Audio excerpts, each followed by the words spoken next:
Well, I saw Mumford's in Reading on Friday, and I have to say it was unbelievable. I mean, it was huge. It was absolutely huge.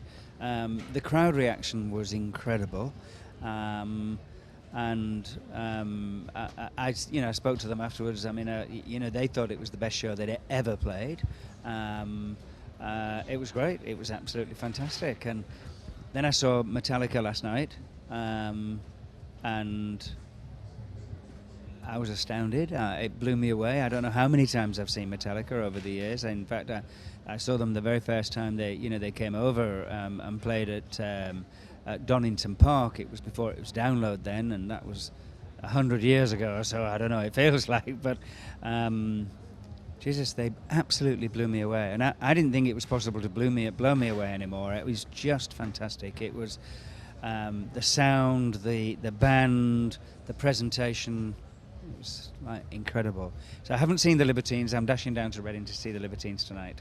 You know, I've said for a couple of years that at some point I really hope that Foals will be a future Reading headliner. I've made no secret of that.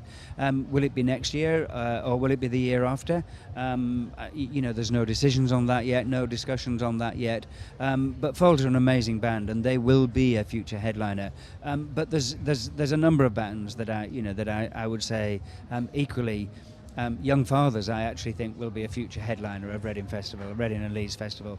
They're not going to be headlining next year, so the fact that I've said it about a band, about an act, doesn't mean to say that you can then think, oh, they're going to headline next year. Not the case necessarily. It sort of perplexes me a little bit, really. I mean, as Tyler said, he was in the country 3 weeks ago. I mean, why if nobody's sort of heard the lyrics before 3 weeks ago, I don't quite understand why.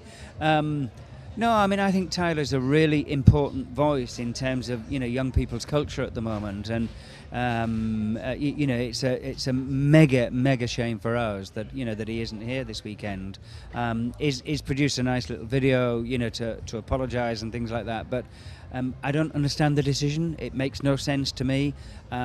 We seem to have a huge amount of problems that, as a government, they could be sorting out. Tyler doesn't appear to me to be one of the problems that ought to be at the top of their list. In fact, quite the opposite. So, mega problem for me. I don't get it. I think it's a shocking door to open. I mean, what then? None of these are. These guys are, vocal representatives of youth culture. They're saying what youth culture is. They're not making this up because they're isolated from youth culture. They're expressing what their youth culture is. None of them are enemies of the state. I mean, this is the extraordinary thing. I mean, they're not enemies of the state. They're not enemies of the United States of America or enemies of the United Kingdom. These are just young voices that are not necessarily happy with things the way that they are, but they're not wanting to go and hurt anybody. Well, in fairness, I mean, we have got one of the headliners already booked. And it's very rare that we would be sat in, the position, of the festival weekend in any year and not have at least one of the headliners booked for next year. And we're very much in that position for both Leeds and Reading. We're in that position. I can't tell you anything at all, not one single thing, other than there'll almost certainly be at least 4 of them in it, and there'll be a drum kit, a bass guitar, a lead guitar and a singer.